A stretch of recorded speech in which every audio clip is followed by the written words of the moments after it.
very soon we will all see the building of the third temple in Jerusalem. When you see the abomination standing in the holy place, know that the end is near.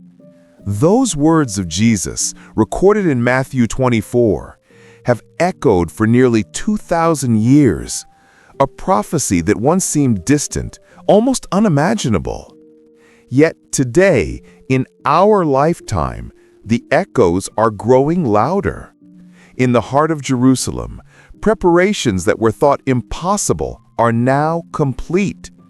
Golden vessels have been crafted, priestly garments woven, and ancient rituals rehearsed. Even red heifers, animals long believed lost to history, have arrived, watched by eyes that know what their presence could mean. Each piece falls into place like stones forming a foundation for something ancient and prophetic. The third temple. And if that temple truly rises, it will not only alter the skyline of Jerusalem, it will shake the very timeline of prophecy itself. But the question is, what happens next? For centuries, the third temple was only a dream, a prophecy recited, a vision painted in sacred text. But dreams have a way of stirring when history starts to tremble. In recent years, a small group in Jerusalem, known as the Temple Institute, has quietly recreated the sacred vessels, every cup, every trumpet, every golden menorah, exactly as commanded in the scriptures. Priestly garments, woven from pure linen and blue thread, now hang ready. Dozens of Kohanim, descendants of the ancient priesthood, have been trained to perform sacrifices that haven't been seen since the days of Herod's temple. And the red heifer, the final piece required for purification, has been born, raised, and set apart. For the first time in 2 millennia, the instruments of temple worship are not lost. They're waiting. But waiting for what? Or for whom? Because once the altar burns again, prophecy says the clock of eternity begins to move. Walk through the streets of Jerusalem's old city, and you can almost feel it, something ancient awakening beneath the stones. Inside the Temple Institute's workshops, skilled hands have recreated the sacred vessels once lost to time. The golden table of showbread, the silver trumpets, the high priest's jeweled breastplate that shimmers under the desert sun. Every measurement follows biblical instruction. Every detail matches the law given to Moses. These are not museum pieces. They are instruments waiting for service. Outside, groups of men rehearse the priestly blessings in Hebrew. Shofars echo through narrow alleys. Even children are being taught the songs of the Levites, melodies that haven't been heard in over 19 centuries. To the untrained eye, it might look like culture or tradition.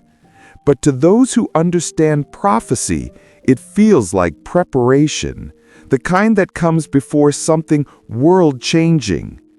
And yet, among all these signs, one mystery stands out, a living symbol of purification that could make the impossible possible. According to the ancient law in Numbers 19, the ashes of such a heifer are the key to ritual purity, the only way priests can enter the holy place. For centuries, no perfect red heifer existed. Every generation looked, and every one failed to find it. Until now. 5 young heifers were flown into Israel from a distant land. Their arrival made headlines across prophecy circles, but few outside that world understood the weight of what it meant. If even one remains pure, it could complete the final requirement for temple worship to begin again. Some call it coincidence. Others call it a miracle. But prophecy rarely speaks in whispers. And if the red heifer truly fulfills its role, the question isn't if the temple will rise, it's how soon and at what cost. There is one place where prophecy, power, and peril all collide: the Temple Mount. To Jews, it is the holiest site on earth, the resting place of the first and second temples. To Muslims, it is the Haram al-Sharif, home to Al-Aqsa Mosque and the Golden Dome of the Rock. For decades, an uneasy status quo has kept the peace, fragile, trembling, always one spark away from chaos. Yet prophecy points here. Every vessel, every garment, every ritual has one destination: this mountain. But how can a new temple rise on ground already claimed, already sacred to millions? The answer lies in conflict, not just political, but spiritual.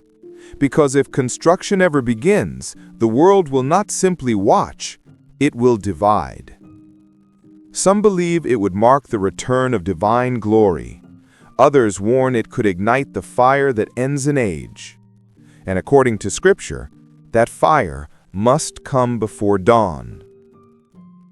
Long before our generation, the prophets saw it coming.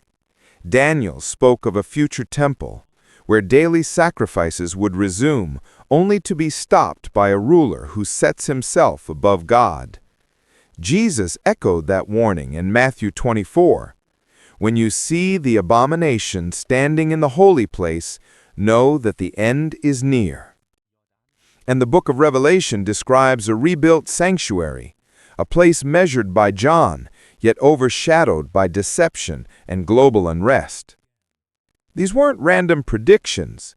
They were signposts, warnings written for those who would live to see them unfold. And now, as the vessels gleam, the priests rehearse, and the heifers mature, the pieces match the pattern. It's as if ancient words are stepping off the page and into our headlines. The prophets warned that when the holy place stirs again, deception will follow quickly behind. The question isn't just what will happen, but who will rise when it does. As the whispers of temple preparation grow louder, the world begins to stir. News outlets flash images of priests in white linen and crimson vessels gleaming in the sunlight. Political leaders call for calm, while others warn that any move on the Temple Mount could ignite a firestorm across the Middle East. Nations take sides. Social media floods with speculation. Prophecy watchers sound the alarm, while skeptics roll their eyes. Yet something deeper is happening beneath the headlines, a growing sense that history is converging. The nations rage, the religions divide, and ancient rivalries resurface, just as the Psalms foretold.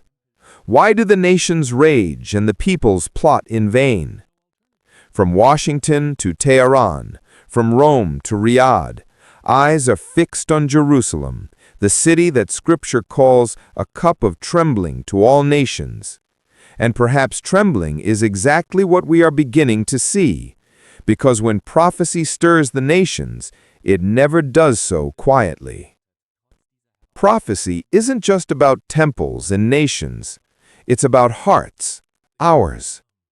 Every sign, every headline, every echo from Jerusalem is more than history repeating. It's a mirror reflecting the state of the world's soul. The prophets warned of a generation distracted, chasing pleasure, forgetting truth, a people who would see the signs but refuse to understand them. And here we are. Technology connects us, but faith grows cold. Knowledge increases, but wisdom fades. We scroll through the news, numb to the sacred. Yet in the midst of it, God's message hasn't changed. Watch and be ready. The temple may rise again, but the greater question is whether our hearts have room for the one who will return to it. Because before a throne stands in Jerusalem, there must first be a throne in the heart. And maybe, just maybe, that's the preparation heaven is watching for. While the world debates politics and religion, something else is happening, something unseen yet unstoppable. The prophets called it the appointed time, a moment fixed long before the foundations of the earth, when the events of prophecy would no longer wait. You can almost feel it, the pace of history quickening, technology racing ahead, nations shifting alliances overnight, wars and rumors of wars, just as Christ foretold. And now, the temple preparations stand complete, the last puzzle piece resting on the table. All that's missing is the spark that sets it into motion. Some sense it, others deny it, but prophecy is not waiting for permission. Every sign seems to whisper the same message: the time is near. But how near?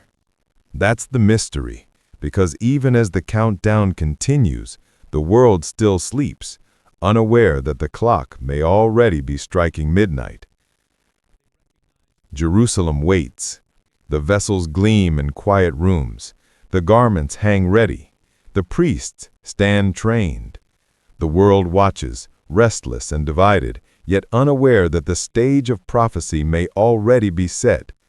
Somewhere between heaven and earth, the line between preparation and fulfillment grows thin. The scriptures warn that when the temple rises again, deception, division, and revelation would follow, all racing toward one final moment of truth. Some say it will mark the return of glory.